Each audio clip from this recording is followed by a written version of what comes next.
আমাৰ বিন্নাকাটা সমবায় সমিতিৰ প্ৰত্যেকজন সম্মানীয় আমাৰ অংশীদাৰ বন্ধুসকলক ধন্যবাদ জনাইছোঁ যে আমাৰ বিপিএফ দলৰ সমৰ্থিত প্ৰাৰ্থী তেখেতসকলক নিৰ্বাচিত কৰাৰ কাৰণে আৰু এককভাৱে সংখ্যাগৰিষ্ঠ পাই আমি আগন্তুক দিনত সমবায় সমিতিৰ যিটো সঞ্চালক মণ্ডলী সেইটো আমি গঠন কৰিবলৈ সক্ষম হৈছোঁ। তাৰ কাৰণে পুনৰবাৰ মই আমাৰ অংশীদাৰসকলক ধন্যবাদ জনাইছোঁ। এইটো আপোনালোকে আমাৰ আজিৰ পৰা জয়যাত্ৰা বুলি আৰম্ভ কৰিব ক'ব পাৰে। এইটো আমাৰ জয়যাত্ৰা আৰম্ভ আৰু আমাৰ এমপি ইলেকশ্যনতো আমাৰ বিধানসভা ইলেকশ্যনতো BTC ইলেকশ্যনতো আমাৰ BPF দলে জয়যাত্ৰা আৰম্ভ কৰিব। 11জন কেণ্ডিডেট জিকিলোঁ, 15 জনৰ ভিতৰত আমাৰ ইয়াত সঞ্চালক মণ্ডল গঠন কৰিবৰ কাৰণে 8জন লাগে। তাৰোপৰি আমি আৰু অতিৰিক্তভাৱে বেছি জিকিছোঁ, গতিকে সঞ্চালক মণ্ডলীটো আমাৰ BPF দ্বাৰাই গঠন হ'ব।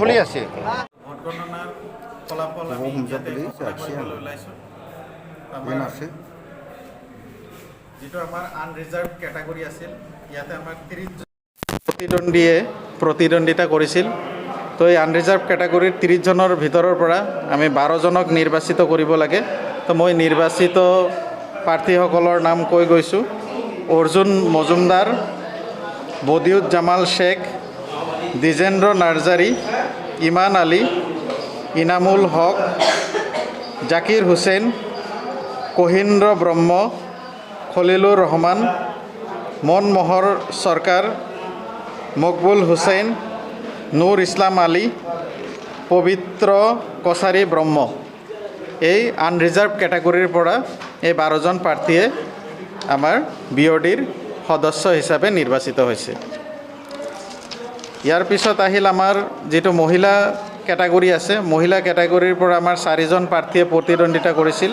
ইয়াৰ পৰা আমাৰ 2জনক আমি বাচিব লাগে আৰু নিৰ্বাচিত প্ৰাৰ্থী 2জন হ'ল হীৰাবাই হাজোৱাৰী আৰু কুঞ্জলা ব্ৰহ্ম।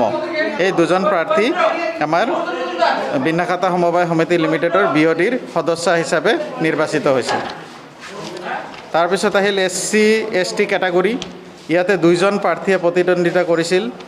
2জনৰ পৰা গোবিন্দ চন্দ্ৰ দাস আমাৰ 1জনক নিৰ্বাচিত কৰিব লাগে। তো গোবিন্দ চন্দ্ৰ দাস বিন্নাকাটা সমবায় সমিতি লিমিটেডৰ BODৰ সদস্য হিচাপে নিৰ্বাচিত হৈছে। তো নিৰ্বাচনটো খুব ভালদৰে শান্তিপূৰ্ণভাৱে অনুষ্ঠিত হয় আৰু এই ক্ষেত্ৰত বিশেষকৈ সহায় সহযোগিতা কৰা আমাৰ অফিচাৰসকল, পুলিচ পাৰ্চনেলসকল আৰু বিশেষকৈ মই সংবাদ কৰ্মীসকলক মই